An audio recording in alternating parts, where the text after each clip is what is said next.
জীবনের প্রতিটা মানুষ কখনো না কখনো এমন মুহূর্তের মুখোমুখি হয়। হ্যালো ভিউয়ার্স, আসসালামু আলাইকুম।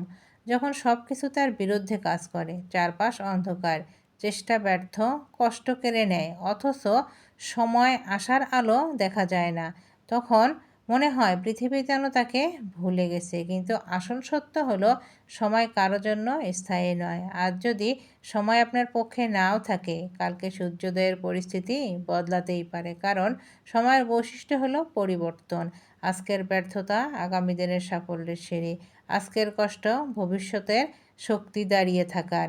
তাই হতাশা না হয়ে ধৈর্য ধরতে হবে, চেষ্টা চালিয়ে যেতে হবে। কারণ একদিন সময় আপনার দিকেও ঘুরে দাঁড়াবে। তখন আপনি বুঝবেন যে কষ্টগুলো আপনি সহ্য করেছিলেন সেগুলো আপনাকে আরও দৃঢ় করে সফল মানুষ হিসেবে বানিয়ে দেবে।